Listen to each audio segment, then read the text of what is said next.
ഞാൻ വിളിച്ചാൽ വിളിപ്പുറത്ത് നിൽക്കുന്ന വേറെ കുറെ സുഹൃത്തുക്കൾ കട്ടക്ക് നിൽക്കുന്നത് അവരുടെ പേരൊന്നും എല്ലാം പറയാൻ പറ്റില്ല ഇവിടെ. കാരണം അല്ല സിനിമയിലല്ലാത്ത വേറെ മേഖലയിലൊക്കെ ഉള്ളവരാ. ചിലപ്പോ പോലീസിലായിരിക്കും, ചിലപ്പോ ഗുണ്ടയിരിക്കും.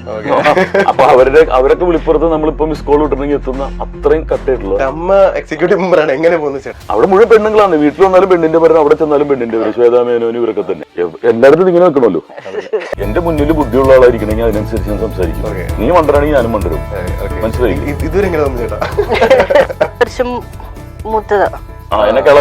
അതല്ല, ടിനിക്ക് പ്രായമായി കല്യാണം കഴിക്കാൻ. അപ്പൊ ടിനി ഇങ്ങനെ തപ്പിക്കൊണ്ട് ഞാൻ 27 വയസ്സ്, ഇവർക്ക് 17 വയസ്സ്. അപ്പൊ അങ്ങനെ നിൽക്കുമ്പോ ഒരു വർഷം, അപ്പൊ ആ വർഷം എല്ലാം ഉറപ്പിച്ചിട്ട് പ്രേമിച്ചു. അല്ലെങ്കിൽ വെറുതെ എന്തിനാണ് നമ്മൾ സമയം കളഞ്ഞിട്ട് കുറെ പോയിട്ടുണ്ട്. ഏറ്റവും കൂടുതൽ റൊമാൻറ്റിക് ആയിട്ടുള്ള അവിടെ ഞാനായിരിക്കും. ഞാൻ ബോളിവുഡ് ഫിലിമിന്റെ ഫാനല്ലേ. സമ്മതിച്ചോ? അങ്ങനെ ഒരു പ്രണയം തോന്നുന്ന കണ്ണൊന്നും എനിക്ക് കണ്ടിട്ടില്ല ഞാൻ ഇതുവരെയായിട്ട്. അങ്ങനത്തെ സംഭവം ഞാൻ കണ്ടിട്ടില്ല. ഇഞ്ചി മൈ മീൽ പാർട്ട്ണർ.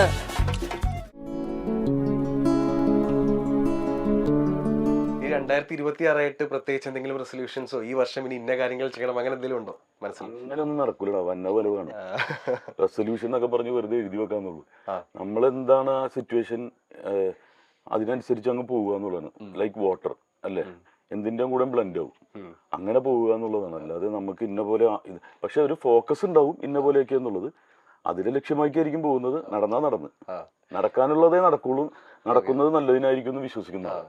രൂപയാണെങ്കിൽ ഇങ്ങനെ അങ്ങനെ മനസ്സിലെ കാര്യങ്ങളൊക്കെ ഫിക്സ് ചെയ്യാറുണ്ടോ? ഇനിയിപ്പോ എനിക്ക് 2026 ഇന്ന കാര്യങ്ങൾ ചെയ്യണം. പ്ലാനിങ്ങൊക്കെ ഭയങ്കരമാണ്. പക്ഷെ നടക്കുമെന്ന് ഇതിപ്പറ്റി ഇനി പറഞ്ഞ പോലെ ഓരോ സമയത്ത് ആ സിറ്റുവേഷൻ അനുസരിച്ച് നമ്മൾ റോൾസ് റോയ്സ് ഒക്കെയാണ്. റോൾസ് റോയ്സിൽ ഇത്തവണ റോൾസ് റോയ്സ് എടുക്കണം. അങ്ങനെയുള്ള ചെറിയ പിന്നെന്താണ് അങ്ങനത്തെ. അതുകൊണ്ട് തന്നെ നിരാശയില്ല. അത് നമുക്കറിയാലോ നടപടിയാവൂല. അപ്പൊ പിന്നെ കുഴപ്പമില്ല. ഈ 2025 നമ്മൾ പ്ലാൻ ചെയ്തിട്ട് നടക്കാത്ത പോലെ എന്തെങ്കിലും പരിപാടി ഉണ്ടോ? നടക്കാത്തെന്ന് വെച്ചാൽ ചില നമ്മൾ ഉദ്ദേശിച്ച ഇപ്പൊ ഞങ്ങള് ദുബായിൽ ഒരു ട്രിപ്പ് പ്ലാൻ ചെയ്തായിരുന്നു. അത് നടന്നില്ല. അതിന്റെ ഒരു ചെറിയ നിരാശയുണ്ട്. പക്ഷെ അത് നമ്മൾ മാറ്റി വേറെ സ്ഥലത്ത് പോയി. അങ്ങനെയൊക്കെ ഉള്ളു. അല്ലാണ്ട് ഭയങ്കര അവിടെ മഴ പെയ്ത് വെള്ളപ്പൊക്കം വന്നപ്പോ ട്രിപ്പ് ക്യാൻസൽ ആയി. കുറെ പ്രാവശ്യം പോയിട്ടുള്ള സ്ഥലമാണ്. എന്നാലും അതൊക്കെ നമ്മൾ മാനേജ് ചെയ്ത് പോകും. അല്ലാണ്ട് അതിനെപ്പറ്റി ആലോചിച്ച് അങ്ങനെ വിഷമിച്ചിരിക്കുന്നില്ല. അടുത്ത പ്ലാൻ അപ്പൊ തന്നെ കുട്ടിക്കാനം വിട്ട് യുകെയിലൊക്കെ പോയത്. നമുക്ക് കുട്ടിക്കാനം നമ്മുടെ അടിപൊളിയല്ലേ, സെറ്റല്ലേ? നമ്മുടെ നാട്ടില് പലപ്പോഴും ഉണ്ടല്ലോ നമ്മൾ അടുത്തുള്ള സാധനങ്ങൾ കാണാൻ കുറച്ച് ഭംഗിയുള്ള, ഇപ്പോഴും എക്സ്പ്ലോർ ചെയ്യാത്ത, മനുഷ്യൻ തൊടാത്ത, അൺടച്ചബിൾ അങ്ങനത്തെ കുറെ സ്ഥലങ്ങളുണ്ട്. അപ്പൊ അങ്ങനത്തെ സ്ഥലങ്ങളൊക്കെ നമ്മൾ ഇനി എക്സ്പ്ലോർ ചെയ്യാനുണ്ട്. ഓക്കെ. ഇപ്പൊ ചേട്ടനെ നമ്മള് ടിവിയിൽ അല്ലെങ്കിൽ സിനിമയിലൊക്കെ കാണുമ്പോൾ കൂടുതലും നമ്മൾ ഈ കോമഡി റോൾസിൽ ഒത്തിരി കണ്ടിട്ടുള്ള ഒരാളാണ്. അധികം കോമഡി ഞാൻ ചെയ്തിട്ടില്ല. പക്ഷേ കോമഡി പരിവേഷം എപ്പോഴും ചേട്ടന്റെ കൂടെ നമ്മൾ ടാഗ് ചെയ്ത് പറയും നല്ല കോമഡി ആർട്ടിസ്റ്റ് ആണ് എന്ന് നമ്മൾ പറയാറുണ്ട്. നമ്മള് ഇപ്പൊ ഗൂഗിളിൽ നോക്കുമ്പോഴും ഈവൻ വിക്കിപീഡിയയിൽ നോക്കുമ്പോഴും ആക്ടറാണ്, കൊമേഡിയൻ ആണ് എന്ന് പറയുന്നത്. അതാണ് എന്റെ ഒരു ഐഡന്റിറ്റി. അതെ. അപ്പോ പക്ഷെ നേരിട്ട് സംസാരിക്കുമ്പോണ്ടല്ലോ നമുക്ക് ആക്ച്വലി ഒരു മനുഷ്യരോട് സംസാരിക്കുന്ന ഒരു ഫീൽ ആണ്. അല്ലെങ്കിൽ ബുദ്ധിയില്ലെന്ന് വിചാരിക്കും. ആണല്ലേ? ഭൗതികമായിട്ടൊക്കെ സംസാരിക്കണ്ടേ? അല്ല, അതുകൊണ്ട് മനഃപൂർവ്വം നമ്മൾ ഉണ്ടാക്കുന്ന ഒരു ഇമേജ് ആണത്? ശരിയല്ല. അതൊക്കെ എന്റെ മുന്നിൽ ബുദ്ധിയുള്ള ആളായിരിക്കണമെങ്കിൽ അതിനനുസരിച്ച് ഞാൻ സംസാരിക്കും. നീ മണ്ടരാണെങ്കിൽ ഞാനും മണ്ടരും. മനസ്സിലായി? ഇതുവരെ എങ്ങനെ തോന്നുന്നു ചേട്ടാ? അല്ല, അലിന്റെ ഒരു ഫസ്റ്റ് ഇത് ഞാൻ കാണുന്നതെന്ന് പറഞ്ഞിട്ടുണ്ടെങ്കിൽ മൈൽ സ്റ്റോൺ അവാർഡ് നൈറ്റിലാണ്. അപ്പൊ വോയിസ് കേട്ടപ്പെട്ടത് GPയുടെ ഒരു വോയിസ് അടിച്ചെനിക്ക്. അതിന് പറഞ്ഞിട്ടുണ്ടാവും ചിലപ്പോ. GPയുടെ ഒരു വോയിസ് ഉണ്ട്. പിന്നെ അസലായിട്ട് പ്രസന്റ് ചെയ്തു. അത് നമുക്ക് ബൈ ഹാർട്ട് ചെയ്ത് വരുന്നതല്ല. നമ്മൾ എങ്ങനെയാണോ ഈ ബിനാലെ കണ്ടിട്ടുണ്ടോ, അവിടെ ചെല്ലുമ്പോ അവിടെ എന്താണോ അത് വെച്ചൊരു കലയുണ്ടാക്കുക എന്നുള്ളതാണ്. അതാണ് അഡാപ്റ്റബിൾ എന്ന് പറയുന്നത്. അതിന് അങ്ങനെയുള്ള ഒരു ആർട്ടിസ്റ്റ്, അങ്ങനെയുള്ളവർക്ക് നിലനിൽപ്പുണ്ടാവുള്ളൂ. അപ്പൊ അതുകൊണ്ട് ഞാൻ പറഞ്ഞില്ലേ, ആ ഒരു അതിന് കുറച്ച് വിദ്യാഭ്യാസവും കഴിവും വായനയും എല്ലാം കൂടി ഒത്തുചേർന്നാലേ പറ്റുള്ളൂ. ഇത് ആങ്കർ എന്ന് പറയുന്നത് ഇപ്പൊ ഞാനും ആങ്കറായിട്ട് ഇരിക്കുന്ന ഒരാളാണ്. നേരെ തിരിച്ചിരിക്കാറുണ്ട് ഇന്റർവ്യൂ ചെയ്യാൻ. നമ്മൾ എവിടെ കൊണ്ടുവച്ചു ഇപ്പൊ പെട്ടെന്നായിരിക്കും നിങ്ങൾക്ക് ഒരു ആക്ടിങ്, ക്യാമറയുടെ മുമ്പിൽ പ്രവർത്തിക്കുന്ന എന്റർടൈനേഴ്സ് ആണ്. പെട്ടെന്നായിരിക്കും casting. Every man is an actor. ആരെയാണ് ഇപ്പൊ കണ്ടില്ലേ, ഈ റിയ ഷിബു കണ്ടില്ലേ, ഇവിടെ വന്നിട്ടുള്ള കൊച്ചാണ്, നമ്മുടെ ഫാമിലി ആയിട്ടൊക്കെ അറിയുന്നതാണ്. അപ്പൊ റീൽസ് ചെയ്ത് പെട്ടെന്നാണ് സ്ട്രൈക്ക് ആയത്. അതിന് പറ്റുന്ന ഒരു ഫേസ് കാണുമ്പോഴായിരിക്കും അവിടെ നമ്മൾ കറക്റ്റ് ആവുക എന്നുള്ളതാണ്. ഷാറൂഖ് ഖാൻ ഒക്കെ ഇല്ലേ, ഷാറൂഖ് ഖാന്റെ ഒക്കെ ലൈനില് എന്ന് പറഞ്ഞിട്ടുണ്ടെങ്കിൽ നടൻ സിദ്ദിഖ് മലയാളത്തിൽ പറയാം. എവിടെ നിർത്തിയില്ല, പാട്ട് പാടാൻ പറഞ്ഞാൽ പാടും, ആങ്കർ ചെയ്യാൻ പറഞ്ഞ ചെയ്യും, ഡാൻസ് കളിക്കാൻ പറഞ്ഞാൽ ചെയ്യും, അഭിനയിക്കാൻ പറഞ്ഞ അങ്ങനെ ആവുക. നമ്മൾ അതിൽ സൂപ്പർ സ്റ്റാർ ആവണമെന്നില്ല, പക്ഷെ എല്ലാം ചെയ്യാൻ പറ്റണം. അപ്പൊ അതിന് പറ്റിയ ഒരാളാണ് നിങ്ങൾ. ഇത് നമ്മൾ കട്ട് ചെയ്യില്ല കേട്ടോ ചേട്ടാ. ഓക്കെ, അപ്പോ താങ്ക് യു ചേട്ടാ, താങ്ക് അല്ല, യു. ഞാൻ ജഡ്ജ് ചെയ്യുന്ന ഒരാളും കൂടിയല്ലേ ടി വിയിൽ. അപ്പൊ എനിക്ക് ഒരാളെ കാണുമ്പോൾ എനിക്ക് ജഡ്ജ് ചെയ്യാൻ പറ്റും. അപ്പൊ ബുദ്ധിയുള്ളവനാണ്, സംഭവിച്ചിരിക്കുന്നു. എടാ കേട്ടല്ലേ, ഇനി കുറച്ച് വിലയൊക്കെ ആവും. ഓക്കെ, അപ്പൊ ചേട്ടാ ഞാൻ ചോദിച്ചൊന്ന് ചോദ്യമൊക്കെ മറന്നു. ഞാനിപ്പോ മറ്റേ ഏറിപ്പോയി നിന്നെ ഞാനും കൂടെ കൊണ്ടുപോകണേ എയറിലേക്ക്. ഓക്കെ, അപ്പൊ നമ്മൾ എന്തായാലും ഈ കോമഡിയൻ എന്ന് പറയുന്ന ഒരു ടാഗ് ഇരിക്കേ, ഞാൻ ചോദിക്കട്ടെ, ചേട്ടൻ ആക്ച്വലി എൻജോയ് ചെയ്ത് ചെയ്യുന്നത് ഏത് തരത്തിലുള്ള ക്യാരക്ടേഴ്സ്? അത് കോമഡി റോൾസ് ആണോ അതോ സീരിയസ് ആയിട്ടുള്ള റോൾസ് ആണോ? എനിക്കിഷ്ടം ക്യാരക്ടർ റോൾസ് ആണ്. സീരിയസ് എന്നാൽ പക്ഷെ ഏറ്റവും ഇഷ്ടം ചിരിക്കാനാണ്. ചിരിക്കാനും ചിരിപ്പിക്കാനും കഴിയുന്ന ഒരേ ഒരു ജീവി മനുഷ്യനാണ്, വേറെ ഒരു ജീവിയും ചിരിക്കൂല. അപ്പോൾ നമ്മൾ അതിൽ ഏറ്റവും കൂടുതൽ നമ്മളെ മറക്കുന്നത്, ഈഗോസ് ഇല്ലാണ്ടാവുന്നത് ചിരിക്കുമ്പോഴാണ്. ഒരാളുടെ കോമഡി കണ്ടിട്ട് ഇങ്ങനെ ഇരിക്കുകയാണെങ്കിൽ അവൻ ഭയങ്കര ഈഗോ ഉള്ളവനാണ്. നമ്മൾ സ്റ്റേജിൽ ചെല്ലുമ്പോൾ ഓരോ മനുഷ്യരെയും ഓരോ കണ്ണുകൾ, ഇപ്പോഴും ഞാൻ സ്റ്റേജിൽ പോകുന്നുണ്ട്, ഓരോ ക്യാരക്ടറെ നമുക്ക് കറക്റ്റായിട്ട് ഐഡന്റിഫൈ ചെയ്യാൻ പറ്റും. പൊട്ടിച്ചിരിക്കുന്ന ആൾക്കാർ ചോദിക്കും ഭയങ്കര പാവങ്ങൾ. ഞാൻ അങ്ങനെയുള്ള ഒരാളാണ്, എന്ത് കണ്ടാലും ഞാൻ നോക്കൂല. പക്ഷെ അത് ചിലപ്പോൾ അപകടവുമായി തീർന്നിട്ടുണ്ട്. കാരണം ഈ മരിച്ച വീട്ടിലൊക്കെ പോകുമ്പോൾ പിഷാരടി അടുത്തേക്ക് വരുമ്പോൾ ഞാൻ ഇങ്ങനെ മാറിക്കൊണ്ടിരിക്കും. പ്ലാനറ്റ് മാറും, ആളെ കണ്ടുമ്പോൾ ഹായ് എന്ന് പോലും പറയാൻ പറ്റില്ല. അല്ല, ഇവൻ എന്തായിരിക്കും ചെവിയിൽ വന്ന് പറയണമെന്ന് പറയാൻ പറ്റില്ല. അപ്പൊ എനിക്കത് പിടിച്ചു വെക്കാൻ പറ്റില്ല, എനിക്ക് നെഞ്ചുവേന എടുക്കും. ചിരി വരുമ്പോൾ ചിരിച്ചില്ലെങ്കിൽ നമ്മുടെ ആട്ടിന് കേടാണ്. അപ്പൊ അതുകൊണ്ട് ഞാൻ എൻജോയ് ചെയ്യുന്നത് കാണാനും ചെയ്യാനൊക്കെ ഇഷ്ടം, ചിരിപ്പിക്കാനൊക്കെയാണ് ഇഷ്ടം സ്റ്റേജിൽ. പക്ഷെ സിനിമയിലേക്ക് വരുമ്പോഴേക്കും കുറച്ചും കൂടി സീരിയസ് അപ്രോച്ചാണ്. അവിടെ ഒരു ക്യാരക്ടർ റോൾസ് ചെയ്യണം. എന്നാൽ ഞാൻ അങ്ങനെയാണ് പ്രാഞ്ചേട്ടിലൊക്കെ സീരിയസ് ആയിട്ട് പറഞ്ഞിട്ടുള്ളൊരു കോമഡിയാണ് ആൾക്കാർ ചിരിച്ചിട്ടുള്ളത്. അപ്പൊ എന്റെ രൂപം ഇഞ്ചി മൈ മീൽ പാർട്ട്ണർ എനിക്ക് ചേരുന്നു. അതെന്ന് പറഞ്ഞൊരു ചരടുമേലുള്ള കളിയാണ് കോമഡി. വളിച്ചു പോയാൽ തെന്നി അങ്ങോട്ട് വീഴും, ഭയങ്കര മോശമായി പോകും. അപ്പൊ അത് സൂക്ഷിച്ചു കൊണ്ടുവന്നിട്ടുള്ളത് കൊണ്ടാണ് ഇപ്പോഴും എനിക്ക് പിടിച്ചെടുക്കാൻ പറ്റുന്നത്. എനിക്ക് പറ്റുന്ന ലോടെ ഞാൻ എടുക്കാറുള്ളൂ, അല്ലെങ്കിൽ അടുത്ത് നിൽക്കുന്ന ഒരാളുണ്ടാവും. അങ്ങനെയായിരുന്നു പക്രുവും ബിജുക്കുട്ടനൊക്കെ നമ്മൾ റോളുകൾ വീതിച്ചു കൊടുത്തോണ്ടിരുന്നത്. അതുകൊണ്ട് അവര് രക്ഷപ്പെട്ട് ഞാനും രക്ഷപ്പെട്ടു. ഞാൻ അവരാവാൻ നോക്കിയാൽ, ഇപ്പൊ ഞാൻ പോലീസുകാരനായിട്ട് നിൽക്കുന്നു, പക്രു കള്ളനായി. നേരെ തിരിച്ചായാലുണ്ടെങ്കിൽ ചിലപ്പോ അവൻ ചിലപ്പോ കയറി പോകണമെന്ന് ഞാൻ കയറി പോകില്ല. അപ്പൊ അതങ്ങനെ അതാണ് കാസ്റ്റിംഗ് എന്ന് പറയും. ഇപ്പൊ കാസ്റ്റിങ്ങിന് ഡയറക്ടേഴ്സ് ഉണ്ട്, ഈ സെൻസിബിൾ ആയിട്ടുള്ള ഡയറക്ടേഴ്സ്. അപ്പൊ അത് നമുക്ക് എന്താണ് പറ്റുന്നത് അത് ചെയ്യാന്നുള്ളതാണ്. ഓക്കെ, ഇപ്പോ ഒരു നടനാണ്, അതുപോലെ തന്നെ നമ്മൾ മിനി സ്ക്രീനിലും ഒക്കെ എപ്പോഴും ആക്റ്റീവായിട്ട് കാണുന്ന ഒരു വ്യക്തിയാണ്. ഇതൊക്കെ മാറ്റി നിർത്തിയ ടിനിച്ചേട്ടൻ as a husband or as a person എങ്ങനെയാണ്? വളരെ നല്ലൊരു എന്തെങ്കിലും പറയണ്ടേ? മര്യാദ പറഞ്ഞില്ലെങ്കിൽ ഗോതമ്പുണ്ട തിന്നേണ്ടി വരും നാളെ മുതൽ.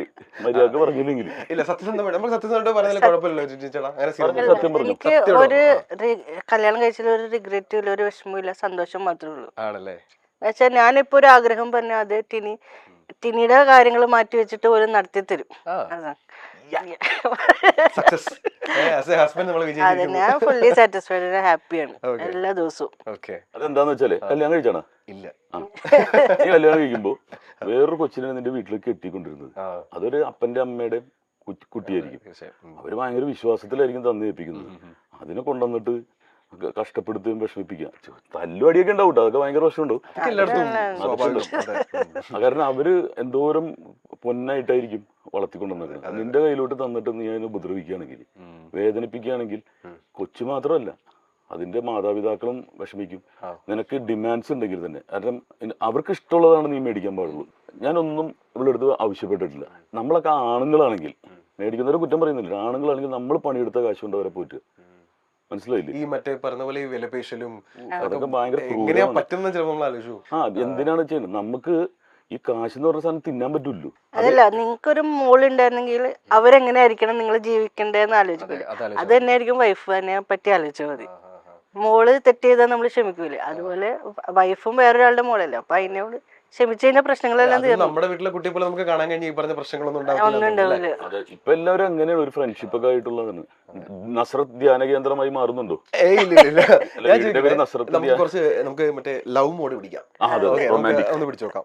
ഓക്കെ, അപ്പോ ചേട്ടാ നിങ്ങള് തമ്മിൽ ഫസ്റ്റ് കാണുന്ന ഒരു മീറ്റ് ചെയ്യുന്ന ഒരു പോയിന്റ് ഉണ്ടല്ലോ, ഇത് ഈ ചോദ്യം രണ്ടുപേരെടുത്തും കൂടിയാണ് കേട്ടോ.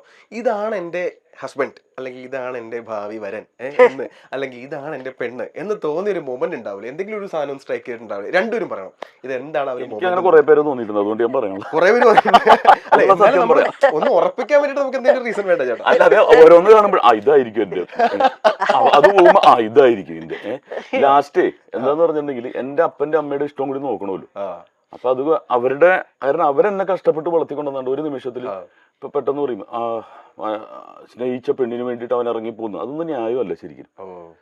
എൻ്റെ അമ്മ എൻ്റെ വയറ്റിൽ കൊണ്ടു നടന്ന ആ ഒരു പ്രസവവും ഈ ഒരു സ്ത്രീയുടെ ജന്മം തന്നെ വേദനയാണ്.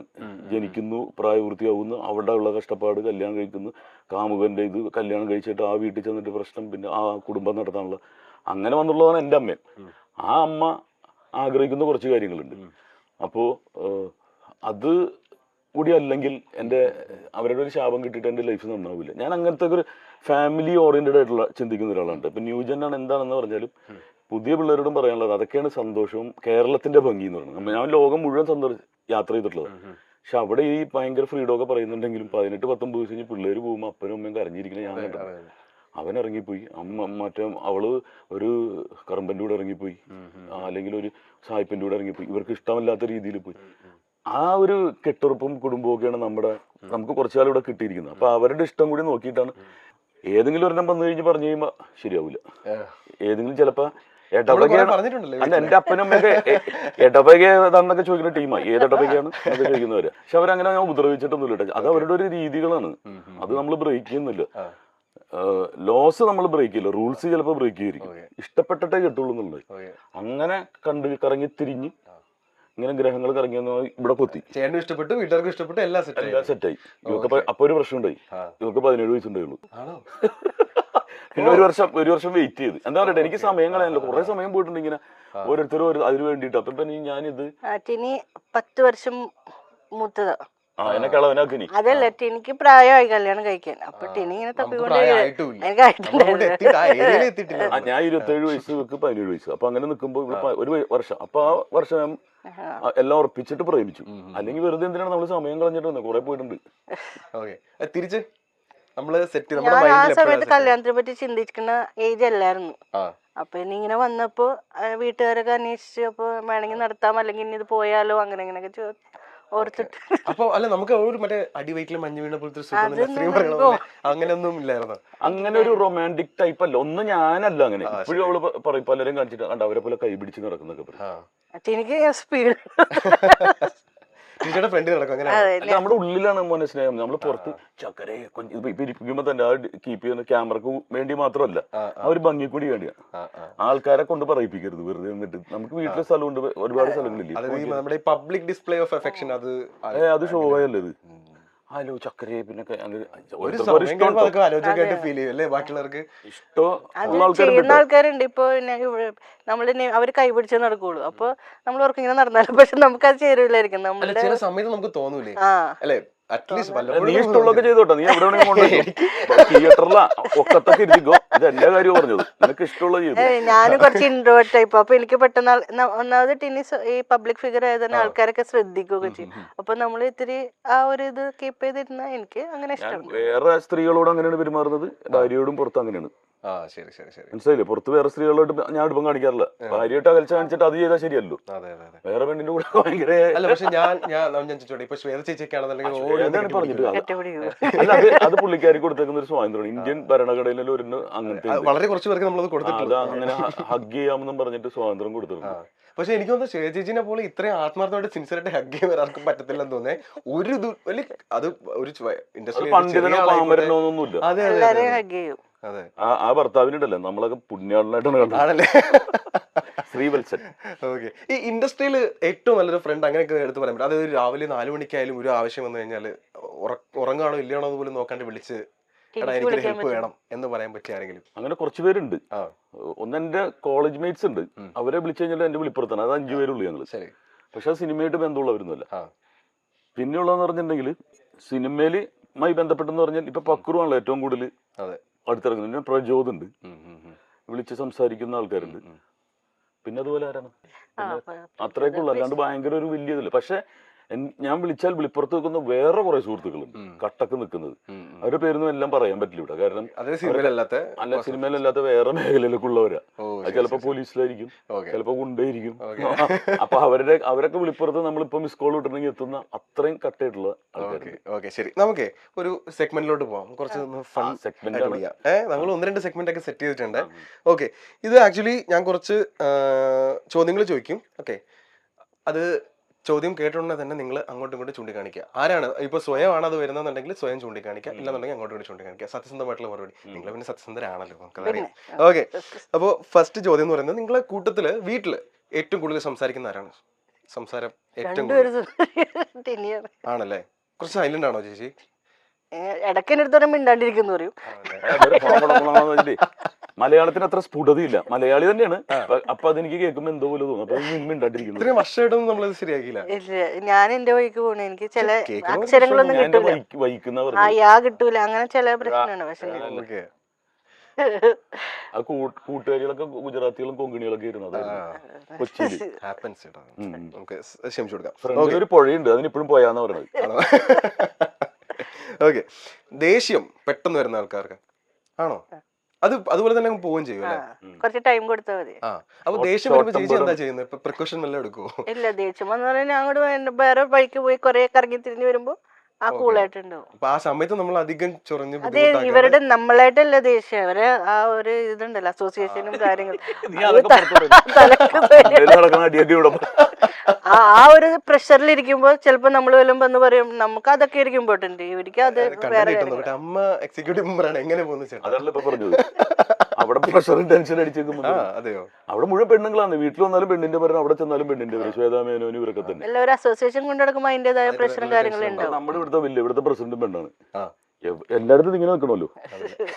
ഇങ്ങനെ നിൽക്കേണ്ട സ്ഥലം. ചെറിയൊരു പേടി എവിടെയെങ്കിലും ഉണ്ടോ ചേട്ടാ? നമ്മൾ സംസാരിക്കുമ്പോൾ പെരുമാറൊക്കെ ഒന്ന് സൂക്ഷിക്കണം. മെയിൽ ഷോവനിസ്റ്റ് ഒന്നും അല്ല കേട്ടോ, നിങ്ങൾ അങ്ങനെ വിചാരിക്കരുത്. പക്ഷേ ആണുങ്ങൾ ഇങ്ങനെ നിൽക്കുമ്പോൾ ഒരു വിഷമക്കുറവ് ഉണ്ടല്ലേ. ഓക്കെ, പെട്ടെന്ന് ഒരു അടിയൊക്കെ വഴക്കൊക്കെ കഴിഞ്ഞ് കഴിഞ്ഞാൽ ആദ്യം വന്ന് സോറി പറയുന്ന ആരാ? സോറി അങ്ങനെ സോറി പറയുന്നില്ല. എന്റെ തെറ്റായിരിക്കുമല്ലോ, എല്ലാം ടീനയുടെ തെറ്റായിരിക്കും. അപ്പൊ ടീനായിരിക്കും സോറി പറയുന്നത്. ഒരു അടി പൊട്ടാൻ സാധ്യതയില്ല. ഒരു തെറ്റും അംഗീകരിക്കാത്ത ഞാൻ പറഞ്ഞ രൂപക്കൂട് എന്ന് പറഞ്ഞ രൂപക്കൂട് പണിത് വെക്ക. കാരണം ജീവിതത്തിൽ തെറ്റിയാത്ത അങ്ങനെ ഒരാളുണ്ടെങ്കിൽ പുണ്യവതിയായിരിക്കും. എന്റെ ഇതിൽ ഞാൻ കറക്റ്റ് ആണ്. പക്ഷെ അത് ചേച്ചിയുടെ സമ്മതിക്കുമല്ലോ അത്യാവശ്യം എന്റെ ഭാഗത്ത് പറ്റിപ്പോയതാ. എനിക്ക് എന്റെ ഭാഗത്ത് തെറ്റി. ഞാൻ അവിടെ നിന്നിട്ടും കൂടി ചിന്തിക്കും, ഇതങ്ങനെയല്ല അവിടെ മാത്രം നിൽക്കുന്നത്, നമ്മൾ ഇപ്പുറത്തും കൂടി നിന്ന് ചിന്തിക്കണ്ടേ. പക്ഷെ അത് കുറച്ച് കഴിയുമ്പോ ഞാൻ എക്സ്പ്ലെയിൻ ചെയ്യും, ഇതുകൊണ്ടാണ്. അപ്പൊ മനസ്സിലാവും എന്റെ ഭാഗത്ത് ലേഡീസ് ആർ ഓൾവേസ് റൈറ്റ് എന്നല്ലേ. ഓക്കെ, അത് നിങ്ങൾ ഇത് കഴിഞ്ഞിട്ട് തീരുമാനിച്ചു. ഇത് കഴിഞ്ഞിട്ട് മൈൽ സ്റ്റോൺ എന്നുള്ള പേര് ഞാൻ ചിലപ്പോ മാറ്റൂട്ടോ. നിങ്ങളുടെ ലൈഫിലൊരു മൈൽ സ്റ്റോൺ ആയിക്കോട്ടെ. ഓക്കെ ചേട്ടാ, ഇപ്പൊ യാത്രകളൊക്കെ പ്ലാൻ ചെയ്തിട്ട് ലാസ്റ്റ് മിനിറ്റ് അതിൽ നിന്ന് പിന്മാറുന്നത് ആര് കാരണമായിരിക്കും? അങ്ങനെയില്ല, ഷൂട്ടൊക്കെ വരുമ്പോ അങ്ങനെ ഫസ്റ്റ് പ്രിഫറൻസ് ഷൂട്ടിന് തന്നെയാണ്, എന്റെ കലാപ്രവർത്തനങ്ങൾക്ക് തന്നെയാണ്. അത് എന്ത് വലിയ ഇത് വന്നാലും നമ്മൾ അതിന് പോവുള്ളൂ. ഓക്കെ, മാറിയിട്ടൊന്നുമില്ല. എനിക്കും ഇഷ്ടമാണ് യാത്ര പോകാൻ, ഒരുപാട് ഇഷ്ടമാണ്. അപ്പൊ മാക്സിമം ട്രൈ ചെയ്യാറുണ്ട്, പറ്റാത്തപ്പോ മാത്രമേ. അല്ലാണ്ട് ആരും പിന്മാറൂല. നിങ്ങളുടെ കൂട്ടത്തില് ഏറ്റവും കൂടുതൽ റൊമാൻറ്റിക് ആയിട്ടുള്ള ആള് ഞാനായിരിക്കും. ഞാൻ ബോളിവുഡ് ഫാൻ, ഫിലിമിന്റെ ഫാനല്ലേ. സമ്മതിച്ചോ? പക്ഷെ അങ്ങനെ ഒരു പ്രണയം തോന്നുന്ന കണ്ണെന്ന് എനിക്ക് കണ്ടിട്ടില്ല ഞാൻ ഇതുവരെയായിട്ടും. അങ്ങനെ പറയല്ലേ ചേട്ടാ, അങ്ങനത്തെ സംഭവം ഞാൻ കണ്ടിട്ടില്ല. പ്രണയം പലർക്കും പല ഇതാണ്. ചിലർക്ക് കണ്ണ് അങ്ങനെയല്ലല്ലോ, മനസ്സിന്റെ ആ ഒരു വേറെ മൂടി കണ്ടിട്ടില്ല. അതെ, ഇങ്ങനെ ഒരു സ്ഥായി ആയിട്ടുള്ള ഒരു ഭാവം. പ്രാവിനൊക്കെ വളർത്തൂലേ, പ്രാവൊക്കെ ഇങ്ങനെ ഒറ്റ ഇതാണ്, എന്നാ പാവണം, അങ്ങനെ അങ്ങനെ നടന്നോളും. പക്ഷെ വേറെ ഭാവങ്ങളൊന്നും ഉണ്ടാവാറില്ല. ഈ ഓരോ ആൾക്കാരുടെ ലവ് ലാംഗ്വേജ് ഡിഫറെന്റ് ആയിരിക്കുമല്ലോ. അപ്പൊ ചേച്ചിയുടെ ലവ് ലാംഗ്വേജ് എങ്ങനെയാണ് ശരിക്കും? ഞാൻ തിരിച്ചു വരാൻ കേട്ടോ. എങ്ങനെയാണ്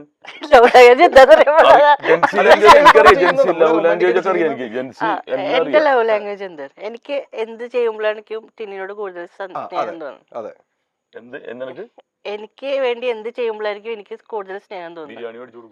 ഇല്ല,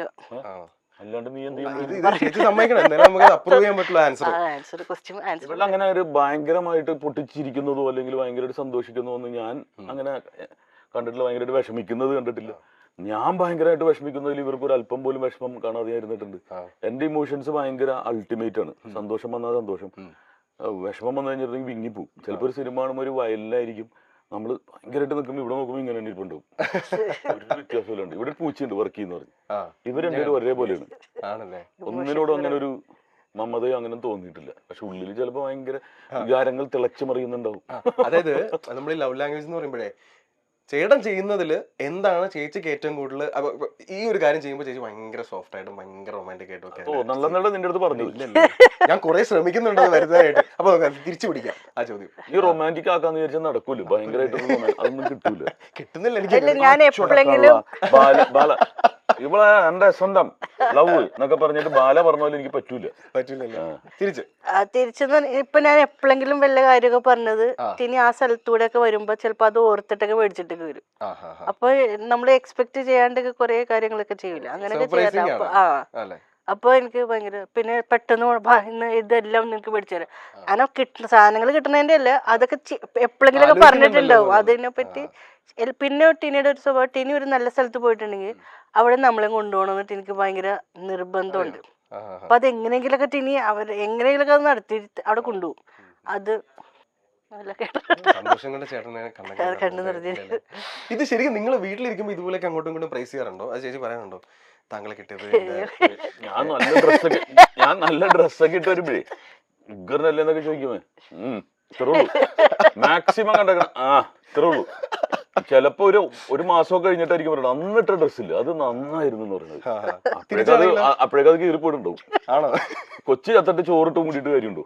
ചേട്ടത് വിഷമാവില്ല ചിലപ്പോഴെങ്കിലും?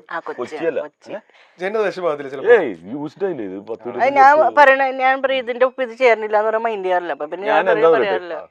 ആരുടെ ഒന്നും തേടാറില്ല. ഇപ്പൊ ഭർത്താവ് ഭാര്യയുടെ ഡ്രസ്സ് നല്ലതാണോ എന്ന് പറഞ്ഞാൽ ഇതെല്ലാം മാറ്റാന്ന് പറഞ്ഞാൽ ഞാൻ മാറ്റൂല. എന്റെ ഒരു വാശിയാണെന്നും വിചാരിക്കരുത്, എനിക്ക് കംഫർട്ടബിൾ ആയിട്ടുള്ളതിൽ ഞാൻ പോകും. ചിലപ്പോ പച്ചയും നീലൊക്കെ ഇരിക്കും. അപ്പൊ നമ്മളൊന്ന് പറയുമല്ലോ ടിനി ഇത് ഒട്ടും ചേർന്നില്ല കേട്ടോ, അങ്ങനെയൊക്കെ പറയുമ്പോ കേൾക്കാലോ. അപ്പൊ പിന്നെ ഇത് നല്ലതാണോ നോക്കിയപ്പോ ഞാൻ മറുപടി പറയില്ല, നിനക്ക് ഇഷ്ടമാണെങ്കിൽ അത് ഇട്, അല്ലാണ്ട് ഞാൻ എനിക്കിങ്ങനെ പുകഴ്ത്താൻ. അങ്ങനെയാണോ പൊതുവെ മറുപടി പറയാ? Comfortable dress. അതെ, അവര് ഡ്രസ്സിങ്ങിന് ടിനി എന്നെ പറയാറില്ല, ഞാൻ പറയാറുണ്ട് പക്ഷെ കേൾക്കാറില്ല. എനിക്ക് ആ ഫ്രീഡം ഉണ്ട്, എനിക്ക് ഇഷ്ടമുള്ളത് ഞാൻ മേടിക്കണതും ഇടുന്നതും ഞാനാണ്. ഇപ്പോ വീട്ടിലെ ഫൈനൽ ഡിസിഷൻ മേക്കർ ആരാണ്? എനിക്കറിയാൻ വളരെ അല്ല, ഞാനിപ്പോ ഒരു വീട്ടിൽ ഇന്നതുപോലെ ചെയ്യണം, ആ ലാൻഡ്സ്കേപ്പ് ചെയ്യാം, എന്തിനാണ് വെറുതെ കാശ് ചെലവാക്കണം, പക്ഷെ അത് ചെയ്തിരിക്കും. അപ്പൊ ഞാൻ തന്നെ തീരുമാനം ആ മുകളിൽ ഗ്രില്ലിട്ടാലോ അതിന്റെ ആവശ്യമുണ്ടോ, ഞാൻ പക്ഷെ ചെയ്തിരിക്കും. അപ്പൊ നീ വിചാരിക്കുന്ന പോലെ ഞങ്ങളെ അങ്ങോട്ട് റൊമാൻറ്റിക് ആക്കാന്ന് വിചാരിക്കണ്ട, ഉള്ള പച്ചയായിട്ട് പറയുന്ന ആളാണ്. എന്റെ ഭാര്യ പറയുന്നതാണ് അല്ലെങ്കിൽ ഭാര്യ തരുന്ന ഫുഡാണ് ഏറ്റവും എന്താണ്. എനിക്ക് എക്സ്പ്ലോഷർ കുറവാണ്, ടിനിക്ക് കൂടുതലല്ല. അപ്പൊ ടിനി പറയണായിരിക്കും കറക്റ്റ് എന്ന് എനിക്ക് ഉള്ളിൽ അറിയാം. ഇവക്ക് ഏറ്റവും പുതിയതിനോടാണ്, നാളെ വരാനിരിക്കുന്ന കാര്യങ്ങളോടാണ് താല്പര്യം. ഞാൻ പിന്നിലേക്ക് കുറച്ച് പോകുന്ന ആളാണ്. അത് പുതിയത് ഇഷ്ടമല്ലാഞ്ഞിട്ടല്ല, അതിനെ ഞാൻ ഭയങ്കര വാല്യൂ കൊടുക്കുന്ന ആളാണ്. ഞാൻ പറഞ്ഞ തൂക്കുകളൊക്കെ ഉണ്ട് എന്റെ ഫാദർ തന്നത്, അതൊരു 100 വർഷം പഴക്കമുണ്ട്. അത് നമുക്ക് സംഭവമേ അല്ല, ആകെ എന്ത് അതാണ്. വളരെ ഡിഫറെന്റ് ഇത് ഉള്ളവര് ഒരുമിച്ച് പോവുക വഴക്കില്ലാണ്ട്. ഞാൻ ഈ ഐഡിയോളജിക്കലി ഭയങ്കര ഡിഫറെന്റ് ആയിട്ടുള്ള രണ്ടുപേരുടെയും ലൈക്സും ഡിസ്ലൈക്സും ഒക്കെ ഡിഫറെന്റ് ആണ്. ഇത് എങ്ങനെയാ അപ്പൊ നിങ്ങൾ ഒരുമിച്ച് ജീവിക്കുമ്പോഴത്തേക്കും? അല്ല, അത് ടിനി മേടിച്ചിട്ടും ടിനി ഇട്ടുകൊണ്ട് കിടക്കുന്നില്ല, അപ്പൊ എനിക്ക് എന്നെ ബാധിക്കുന്നൊന്നുമില്ല അത്. അല്ല, ഇപ്പൊ ഫോർ എക്സാമ്പിൾ നിങ്ങൾ ഒരിടത്ത് പോവാൻ വേണ്ടി ഇങ്ങനെ പ്ലാൻ ചെയ്യാം, ഒരു ട്രിപ്പ് പോകണം. അപ്പൊ ചേച്ചിക്ക് ഒരു പക്ഷേ മറ്റേ ഹൈഫൈ സ്ഥലത്ത് പോകാനായിരിക്കും ഇഷ്ടം. ടിംചേട്ടൻ കുറച്ചുകൂടെ നമ്മുടെ ഗ്രാമം അല്ലാന്നുണ്ടെങ്കിൽ ഈ മറ്റേ ഹിൽ സ്റ്റേഷൻ അതുപോലെയൊക്കെ ആയിരിക്കില്ലേ പിടിക്കുക. അവിടെ തന്നെ ഒരു കോൺഫ്ലിക്റ്റ് വരത്തില്ലേ? അങ്ങനെ വഴക്കൊന്നും, എവിടെ പോകാൻ പറ്റും അവിടെ പോവുക. അല്ല, അങ്ങനെയെന്ന് പറഞ്ഞാൽ റോട്ടി കിടന്ന് ഉറങ്ങുന്നവനൊന്നും കേട്ടോ. ഇവിടെ ഹൈഫൈ ഞാൻ മറ്റേ ദരിദ്രം മറ്റേ പഴയ സിനിമ പോലെ കാണല്ലോ നീ. ലക്ഷറി ഇതൊക്കെ തന്നെ, അത് പാപമൊന്നുമല്ല. ലക്ഷറി ഇപ്പൊ ഗ്രാമത്തിൽ പോയാലും 5 സ്റ്റാർ ഹോട്ടലിൽ താമസിക്കണമെന്നാണ് ആഗ്രഹം, പക്ഷെ എൻജോയ് ചെയ്യുന്നതായിരിക്കും. അല്ലാണ്ട് ഇവള് രാജകുമാരി ഞാൻ മറ്റേ കുചേലനും കൃഷ്ണനും അല്ലട്ടോ. അപ്പൊ അതുകൊണ്ട് ചേട്ടൻ എപ്പോഴും ഉപ്പയും ചേരി അതൊക്കെ ശരിക്കും ഇഷ്ടമാണ്. പക്ഷെ പറയുമ്പോ ഇവർക്ക് എന്താണ് പറയുമ്പോ കേൾക്കാൻ രസം, എന്താ പ്രകൃതി രമണീയം അതൊക്കെ കേൾക്കാൻ.